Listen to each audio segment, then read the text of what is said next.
Olá, meu nome é Adélia Lima das Neves. Eu vou apresentar um artigo científico que trata sobre a relação da interleucina 5 e a benralizumab como uma nova proposta terapêutica para tratamento de DRESS.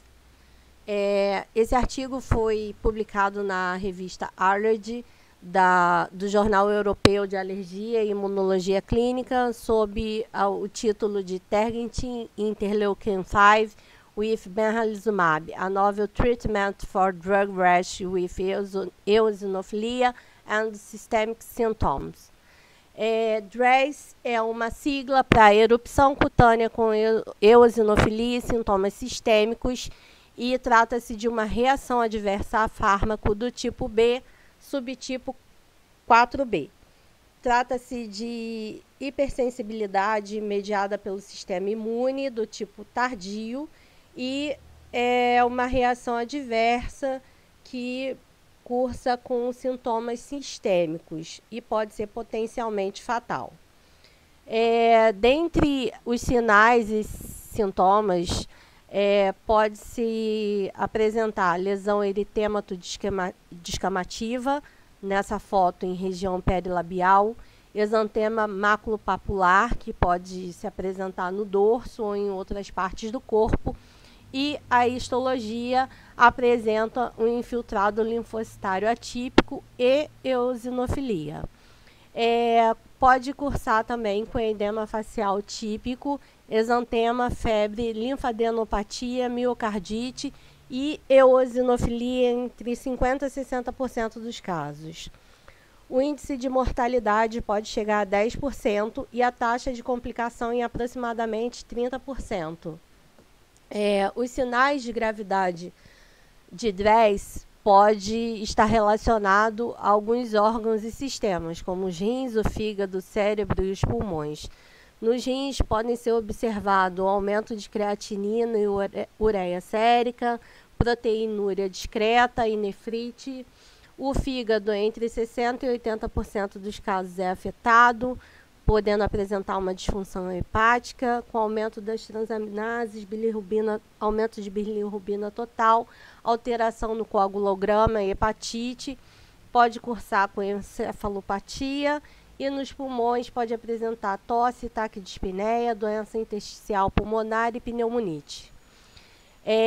Geralmente os efeitos são apresentados após 2 a 6 semanas do início do tratamento com a medicação que pode estar relacionada com o desenvolvimento de DRESS. Dentre essas drogas podem ser exemplificadas os anticonvulsionantes, como a carbamazepina, fenobarbital, fenitoína, antibacterianos, como a amoxicilina, ampicilina, azitromicina, dentre outros, antituberculose, como etombutol, isoniazida, antirretrovirais, como o abacavir, antipiréticos, analgésicos, sulfonamidas, agentes terapêuticos direcionados e outras drogas, como allopurinol, fitoterapia chinesa, omeprazol, dentre outros. A terapêutica atual consiste no uso de corticosteroides sistêmicos, imunossupressores como a ciclosporina, e em casos em que há dano hepático extenso, transplante de fígado. A discussão do caso em questão está relacionada entre a regulação da produção de interleucina 5 através do uso de anticorpos monoclonais. O cenário atual do tratamento é o uso de corticosteroides sistêmicos, que é baseado em relatos de casos e séries. Porém, não há evidências em ensaios clínicos.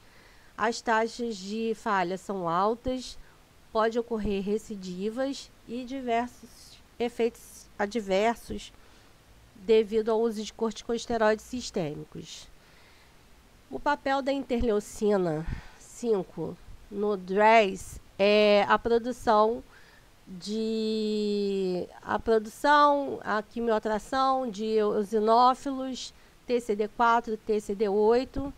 É uma citocina responsável tanto pela proliferação quanto pela diferenciação de eosinófilos, pode atuar em sinergia com CCL11, TARC e CCL17 e vai promover a migração de mais eosinófilos.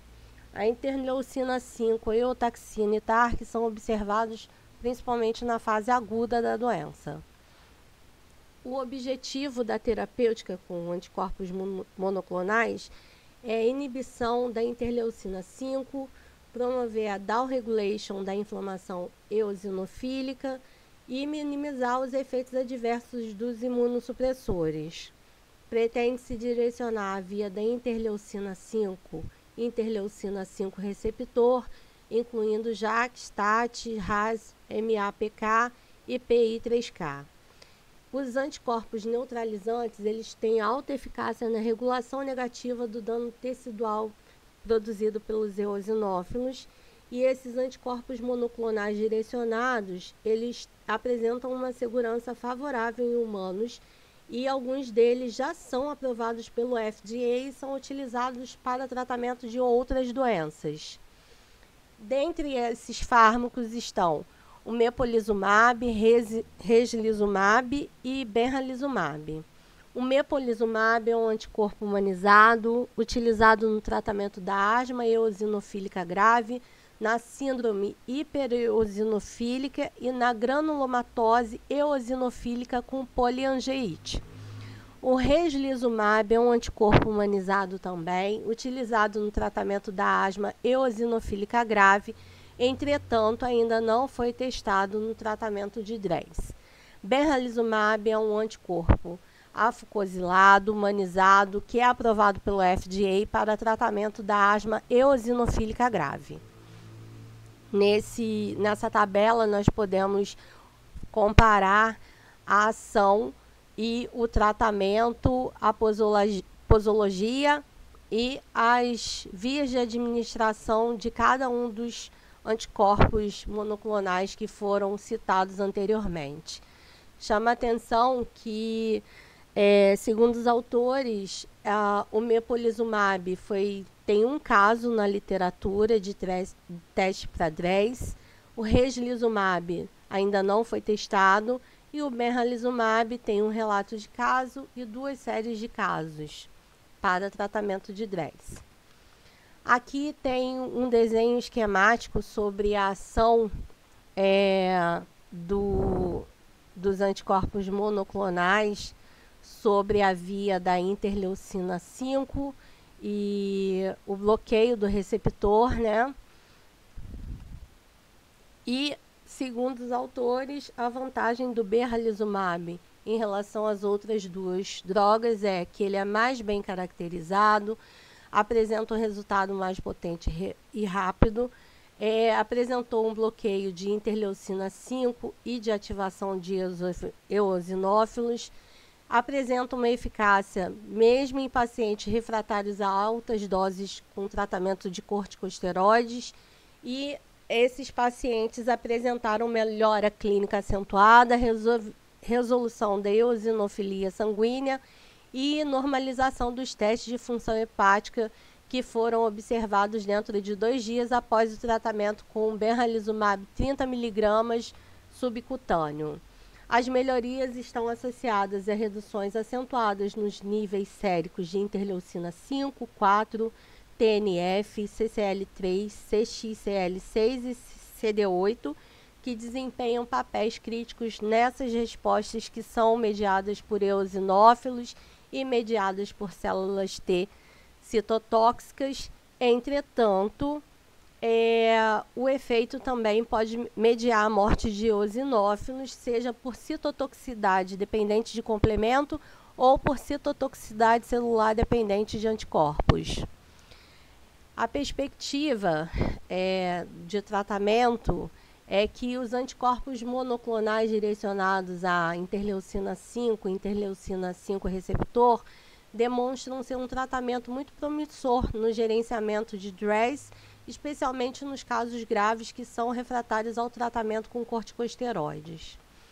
As vantagens do benralizumab são início de ação rápida, meia-vida longa que dura entre 15 a 24 dias, fazendo com que assim a administração do fármaco seja necessária apenas uma vez ao mês e não apresenta os efeitos adversos de imunossupressores e corticosteroides sistêmicos em altas doses prolongadas. Eles são bem tolerados e os eventos adversos mais comuns apresentados foram cefaleia, dor no local da injeção, dorsalgia e fadiga. Os autores apontam que é fundamental que sejam realizados outros ensaios clínicos em larga escala para que se constate se o uso desses agentes na DRESS podem ser realizados e também verificar a segurança e a eficácia desse tratamento. Aqui estão as referências. Muito obrigada.